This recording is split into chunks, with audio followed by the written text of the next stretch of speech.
There are essentially three roadblocks to teaching oneself supersymmetry. The first is the highly efficient but at the same time horrendously confusing notation that permits supersymmetry books and articles.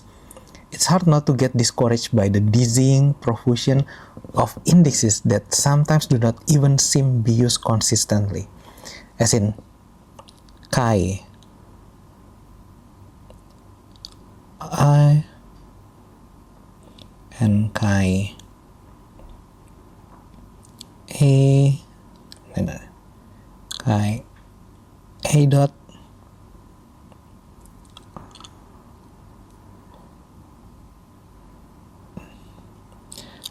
also we have sigma square AB, sigma square A dot B dot, sigma hat mu A dot, and so on. There is of course a very good reason for introducing all this notation.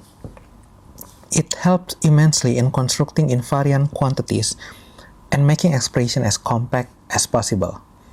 Unfortunately, this also makes it difficult for newcomers to the field because more effort must be put into making sense of the notation than into learning supersymmetry itself. It is possible to keep the notation very simple by not using these strange dotted indices like this one, and by not making any distinction between upper and lower indices, but the price to pay is that expressions are more lengthy and some calculation become quite awkward. In itself, this is not such a big deal, but the goal of this lesson is not only to help you learn the rudiments of supersymmetry, it is also to provide you with the background required to graduate to more advanced reference on the subject. And this necessitates familiarizing you with the notation of dot and undot spinors. For this reason, a compromise has been made. At first, the simpler and less compact notation will be used to ensure that the fancy indices do not get in the way of learning the basic concept. After a few chapters of practice, however, the more advanced notation will be introduced with an emphasis on the rationale behind it. The second difficulty in learning supersymmetry stems from the language used to describe the fermionic fields of the theory.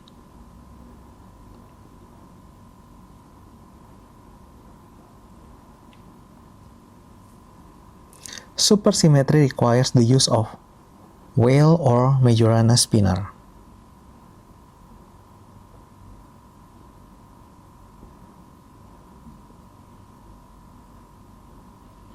Whereas most of us become familiar only with Dirac spinors. In our introductory quantum field theory classes. The next two lessons therefore will be entirely devoted to introducing these types of spinors and explaining their relation to Dirac spinors. The third difficulty is that there are actually two methods for constructing supersymmetry theories. As you might expect, one method, the so-called superspace or superfield formalism, is more powerful and compact but also much more abstract and difficult for a beginner than the second down and dirty model. Alas, most reference on supersymmetry used right away or very early on the superfield approach. This one. In this lesson, we will start with the less efficient but easier to learn approach. We'll only later introduce superfield and superspace.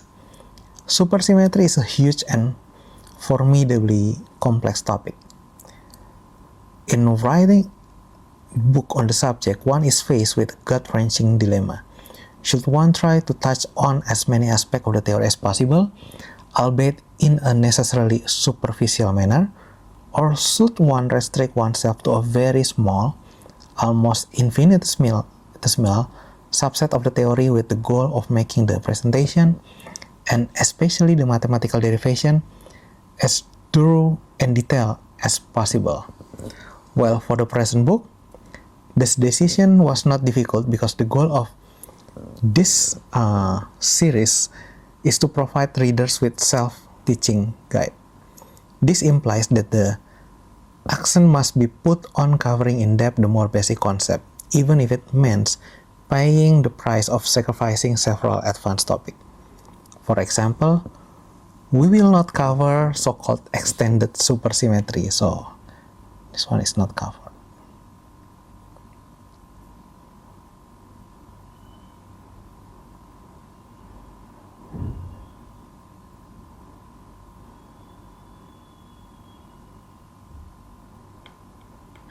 Meaning of which we will become more clearer later in this lesson.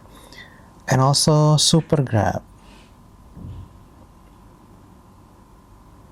or application in mathematical physics and superstring theory such as Seyberg-Witten theory, BPS states, ADS-CFT correspondence, and so on. Even the basic application we will discuss cannot be given full justice in such a short lesson. For example, we will only be able to afford a cursory look at loop calculation in supersymmetry and to sample only some aspect of supersymmetry breaking and of the so-called minimal supersymmetric extension of the standard model. This minimal supersymmetric extension of the standard model.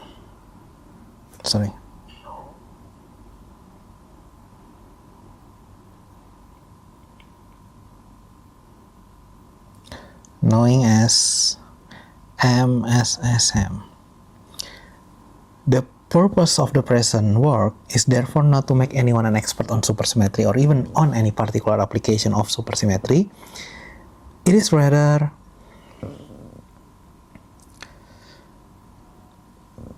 meant as a gentle introduction to the basic concept, as a springboard toward more advanced reference, whether they are on string theory, mathematical physics, or phenomenological application. The goal is to give you a solid understanding of the basic concept so that you will be able to read and understand more advanced reference. This brings us to the important question of prerequisite. It will be assumed that you have some basic knowledge of quantum field theory at the level of doing calculation of simple scattering amplitude. Even though the essential elements of the standard model and the key formula for the calculation of amplitudes will be reviewed, they will be presented with the intention of refreshing your memory, not of actually teaching you the material.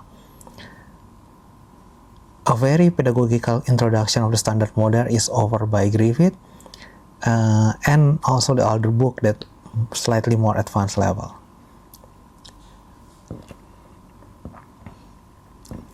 So the intended audience for this lesson is therefore physicists with some basic background in quantum field theory and in particle physics who want to learn the nuts and bolts of supersymmetry, but find themselves quickly stuck when reading on the subject because of the unfamiliar notation and the lack of computational details provided.